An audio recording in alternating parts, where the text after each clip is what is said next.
मसीह में आप सबको इस्लाम। खुदावंद आपको और आपके ख़ानदान को बरकत, सेहत और तंदुरुस्ती अता करे। मसीह यीशु नासरी के नाम से आमीन।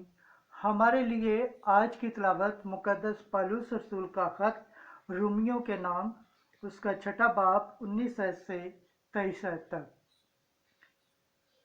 अब तुम गुनाह से आज़ाद कर दिए गए और खुदा के गुलाम बना दिए गए हो। खुदा बाप, बेटे और रूह कुदस के नाम से आमीन।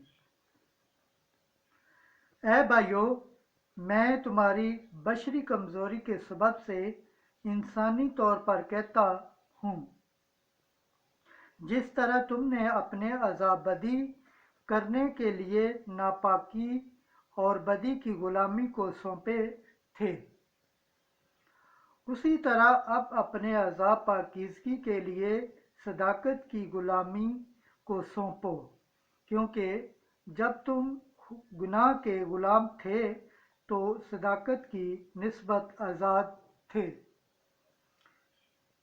बस तुमने उन कामों से क्या फल पाया जिनसे तुम अब शर्मिंदा हो, क्योंकि उनका अंजाम तो मौत है, मगर अब तुम गुनाह से आज़ाद और खुदा के गुलाम होकर पाकीज़गी का फल रखते हो, और उसी का अंजाम दायमी हयात है, क्योंकि गुनाह की मजदूरी मौत है, मगर खुदा की नेमत हमारे खुदा यीशु मसीह में दायमी हयात है।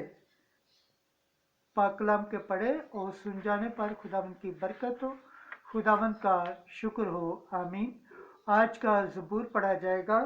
ज़बूर पहली आयत से चौथी और छठी आयत। जमायती जवाब, मुबारक है वो आदमी जिसका तवक्कल खुदावंद पर है। मुबारक है वो आदमी जो शरीरों की सलाह पर नहीं चलता, जो खताकारों की राह में कदम नहीं रखता और न ठट्ठाबाजों की मजलिस ही में बैठता है, बल्कि जिसकी मुसरत खुदावंद की शरीयत में है और जो दिन रात उसी की शरीयत पर ध्यान लगाता है। जमायती जवाब, मुबारक है वो आदमी जिसका तवक्कल खुदावंद पर है। वो उस दरख्त की मानत है जो पानी की नहरों के पास लगाया गया है, जो अपने वक्त पर फल देता है और जिसके पत्ते नहीं मुरझाते। जो कुछ वो करता है कामयाब होता है। जमायती जवाब, मुबारक है वो आदमी जिसका तवक्कल खुदावंद पर है। शरीर ऐसा नहीं, हरगिज़ ऐसा नहीं, बल्कि वो भूसे की मानत है जिसे हवा उड़ा ले जाती है, क्योंकि खुदावंद सादकों की राह की हिफाजत करता है, मगर शरीरों की राह नाबूद हो जाएगी। जमायती जवाब, मुबारक है वो आदमी जिसका तवक्कल खुदावंद पर है।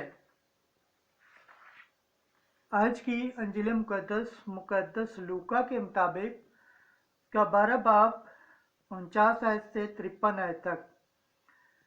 मैं जमीन पर सुलह कराने नहीं बल्कि जुदाई कराने आया हूँ। एक दिन यीशु ने अपने शागिर्दों से कहा, मैं जमीन पर आग भड़काने आया हूँ। मैं और क्या चाहता हूँ मगर ये कि वो जल पड़े, और मुझे एक इस्तवाब लेना है, तो मैं कैसा बेचैन हूँ जब तक वो हो ना ले। क्या तुम गुमान करते हो कि मैं जमीन पर सुलह कराने आया हूँ? मैं तुमसे कहता हूँ कि नहीं, बल्कि जुदाई कराने, क्योंकि अब से एक घर के 5 आपस में मुखालफत रखेंगे, 3 से 2 और 2 से 3 मुखालफत रखेंगे, बाप बेटे से और बेटा बाप से, माँ बेटी से और बेटी माँ से, सास बहू से और बहू सास से। انجیل مقدس کے وسیلہ سے ہماری خطائیں معاف کی جائے۔ اے مسیح تیری ستائش ہو۔ خداوند کے پاک کلام پڑھے اور سن جانے پر خداوند کی برکت ہو۔ خداوند کا شکر ہو، آمین۔ خدا باپ، بیٹے اور روح القدس کے نام سے آمین۔